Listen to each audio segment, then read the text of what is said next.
உலகத்துல வந்து ரெண்டு வகையான பிலாசபர்ஸ் இருப்பாங்க. பிராக்டிக்கல் பிலாசபர் அப்படின்னு ஒருத்தர் இருப்பாங்க, ஆர்ம் சேர் பிலாசபர் அப்படின்னு இருப்பாங்க. உட்காந்துன்னு பிலாசபியை சொல்லிட்டே இருப்பாங்க. அவங்க பிலாசபி சொல்றதோட சரி. பிராக்டிக்கல் பிலாசபர்னா ஒரு தத்துவத்தை சொல்லுவாங்க, ஒரு கருத்தை சொல்லுவாங்க, ஒரு ஐடியா சொல்லுவாங்க. இம்ப்ளிமெண்ட் பண்ணி பார்த்துட்டு எந்த விளைவு எந்த மாற்றத்தை உருவாக்கிச்சுன்னு சொல்லிட்டு அவங்க கவனிச்சுட்டே வருவாங்க. ஞானிகள் வந்து பிராக்டிக்கல் டிவைன் பீயிங், பிலாசபர் சொல்ல மாட்டேன். எந்த ஞானிகளும் கருத்தை முன்னிலைப்படுத்த மாட்டார்கள், உங்களை முன்னிலைப்படுத்துவார்கள். நல்லா ஞாபகம் வச்சுக்கணும். எந்த ஒரு ஞானி நான் சொன்ன கருத்தை சிந்திங்க, யோசனை பண்ணுங்க, பிடிச்சிருந்தா வச்சுங்க, இல்லாட்டி விட்டுருங்க அப்படின்னு சொல்றதுதான் கரெக்டான ஆள். உங்களை நோக்கி நீங்க பாருங்கன்றதுதான் கரெக்டான ஆள். டாக்டர் பேட்ச் வந்து ஒரு கருத்து சொல்லிட்டு போயிட்டு அதுக்கு லாஸ்டா என்ன சொல்றாரு அப்படின்னா, உங்களுடைய இன்ட்யூஷன் தான் முக்கியம். No philosophy, no theory, no science. பிலாசபினா எதெல்லாம் அடக்கம்? எல்லா கருத்துக்களும் அடக்கம். எங்க இருந்து?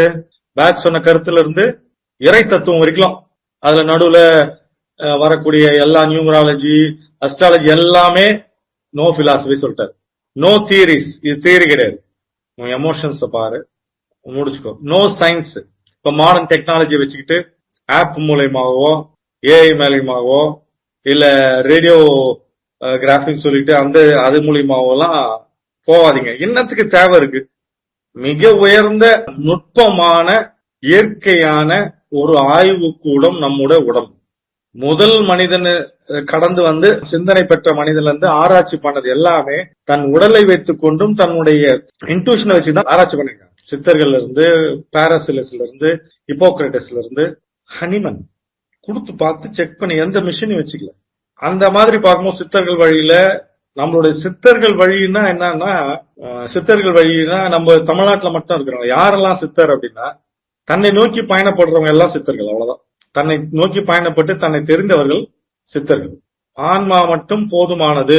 எந்த சடங்கு முறைகளும், நல்லா கவனிக்கணும், எந்த சடங்கு முறைகளும், எந்த மத கோட்பாடுகளும், மத வழிபாடுகளும், மத சடங்கு முறைகளும், மந்திர உச்சாடனங்கள், புத்தகங்கள் எதுவுமே அங்க ரிஜெக்ட் பண்ணிடும், அவசியமற்றது.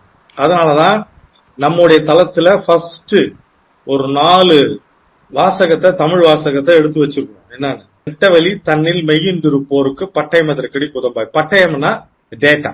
என்ன டேட்டா? உங்க இனிஷியல் ஒரு டேட்டா. நான் யாரோட பையன்றது ஒரு இனிஷியல் ஒரு டேட்டா. நான் என்னோட படிப்பு ஒரு டேட்டா. இது ரெண்டுமே தேவையில்லை. பட்டயம் நான் வெட்டவெளி தான் எத்தனையிலே நிக்கும் போது எனக்கு என்ன தேவை இருக்கு? இன்ஃபர்மேஷன். அதுக்கடுத்து தீதும் நன்றும் பெறதர வாரா. ஃபர்ஸ்ட் வெட்டவெளி தான் தெய்வம், அடுத்து தீதும் நன்றும் பெறதர வாரா. இது ரெண்டு புரிஞ்சுக்கிட்டாவே முடிஞ்சிருச்சு எல்லாமே. அதுக்கு அடுத்து என்ன? யாரும் ஊரே யாவரும் கேள்வி. எல்லா ஊரும் என் ஊரு, எல்லா மக்களும் என் சொந்தம். பிறப்புக்கும் எல்லா உயிருக்கும். பிறப்புக்கும் எல்லா உயிருக்குன்னா நம்ம மனுஷனை மட்டும் வைக்கிறோம், அப்படி இல்லை. பிறப்புக்கும் எல்லா உயிருக்கும் சிறப்புவா செய்திருள் வேற்றுமையாகும். அது என்னன்னா, ஒரு எறும்பு தன் வேலையை செய்து, ஒரு மரம் தன் வேலையை செய்து, மனிதர்கள் தன் வேலை செய்யறாங்க. அவங்கவுங்களுக்குன்னு ஒரு வேலை பணிக்கப்பட்டிருக்கு.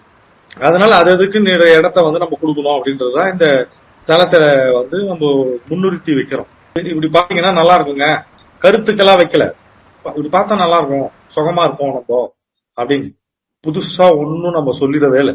அதை நல்லா ஞாபகம் வச்சுக்கணும். இன்னைக்கு நிலையில யார் எதை சொன்னாலும் அது புதுசு கிடையாது. அது எவ்வளவு பெரிய ஆளானா இருக்கட்டும், எவ்வளவு பெரிய விஷயத்த சொன்னாலும் அது புதுசு கிடையாது. நான் கண்டுபிடிச்சிட்டேன்னு சொன்னா அவனை நீங்க கூர்ந்து ஒரு சந்தேக கண்ணோட்டத்தோட பார்க்கணும். ஏன்னா ஏதோ ஒரு வியாபாரம் பண்ண ஆரம்பிக்க போறோன்னு அர்த்தம். இந்த புரிதல் இருக்குல்ல, எக்ஸ்பிளனேஷன், அந்த புரிதல் இருக்குல்ல, எக்ஸ்பிளனேஷன் வந்து டிஃபர் ஆகும். இந்த தட்ப வெட்ப நிலைக்கு ஏற்ற மாதிரி, இந்த சூழலுக்கு ஏற்ற மாதிரி அவங்க எக்ஸிகியூஷன், வெளிப்பாடு. 2000 வருஷத்துக்கு முன்னாடி சாக்ரட்டிஸ், 2300 வருஷத்துக்கு முன்னாடி லாவோட்சு, புத்தர், கன்ஃபியூஷியஸ், எபிக்யூரிட்டஸ், இயேசு கிறிஸ்து, முகமது நபி போன்றவர்கள் எல்லாரும், இப்ப இருக்கிற லேட்டஸ்டா வந்த சிவானந்த பரமேஸ்வரோ, வள்ளலாரோ, வேதாத்திரியோ, ரமணரோ எல்லாம் பொருத்தமானவர்களா அப்படின்னா அந்தந்த காலகட்டத்திற்கு அவர்கள் பொருத்தமானவர்கள். இப்ப அவங்களுக்கு பொருத்தமா அப்படின்னு பார்த்தா கேள்விக்குறி. அதுக்கு பதில் யார் சொல்றாங்கன்னா புத்தர் சொல்றாரு. இச்சணத்தில், அதாவது இன்னைக்கு நான் சொல்றது தர்மம், இது நாளைக்கு வேறுபடும். அப்போ இந்த இடத்துல இருந்து நீங்க ஒண்ணு பார்க்கணும். நாகதத்தன் ஒருத்தன் சாணக்கியரை பார்த்து கேட்கறான் கேள்வி, எது தர்மம் அப்படின்னு ஒரு கேள்வி. நாகதத்தன் கேட்கறான், எது தர்மம் அப்படின்னு. இச்சணத்தில் இந்த நவுன்ற இந்த பொழுதில் எது உனக்கு தேவையோ அது தர்மம். அப்போ இயேசு கிறிஸ்து, முகமது நபி, ரபியன் லாவோட்சு இருக்கிற எல்லா ஞானிகளும் எழுதின விஷயங்கள் உண்மை. ஆனால் அதுக்கு பின்னாடி இருக்கிற அந்த வார்த்தைக்கு பின்னாடி இருக்கிற விஷயம்தான் உண்மையை தவிர வார்த்தைகள் உண்மை அல்ல. வார்த்தைகள் குறிகாட்டிகள். டாக்டர் பேட்ச் சொன்னது எல்லாம் உண்மையானா எல்லாம் உண்மை.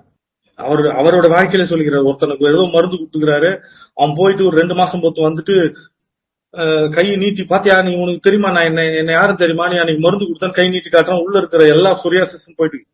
டாக்டர் பேட்ச் எழுதுறாரு, ஐயோ எனக்கே இப்ப நான் ஹாலி எடுக்கணும் போல இருக்குது, அவ்வளவு சூப்பரா ரெமடி எடுத்திருக்கானுங்க, சரி பண்ணிருக்கானுங்க அவங்களே அப்படின்னு.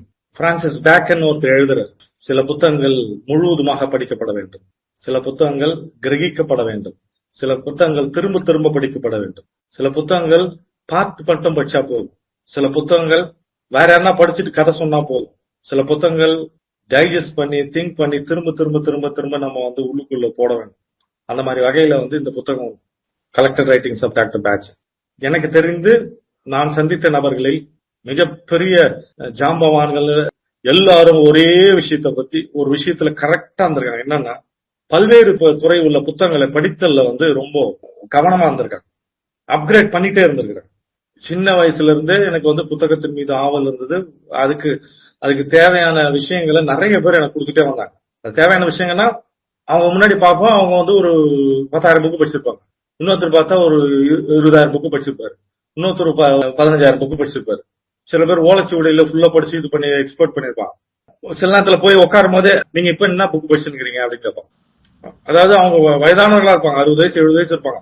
இருந்தாலும் இப்ப கண்டெம்பரரியா என்ன போயிட்டு இருக்கு, என்ன படிக்கிறாங்க, என்ன நடந்துக்குதுன்னு டிஸ்கஸ் பண்றவங்களா இருப்பாங்க. இந்த தன்மை உலகம் முழுவதும் இருக்கு. சைலண்டா மிகப்பெரியலான அறிவு பரிமாற்றமும் அறிவினுடைய தொடர்ச்சியும் அவேக்கனிங்கும் நடந்துட்டே இருக்கு. ஞானம் என்பது இப்ப இருக்கக்கூடிய மதங்களுக்கும் இப்ப இருக்கிற புத்தகங்களுக்கும் சம்பந்தம் கிடையாது. தெளிவா புரிஞ்சுங்க, அது கிளியர் கட்டா இருக்கணும். டாக்டர் பேட்சன் ஃப்ரீ தேசத்தை எழுதிக்கிறாரு, உன்னை போய் உள்ள செலுத்துறானுங்க கருத்தை அப்படின்னு.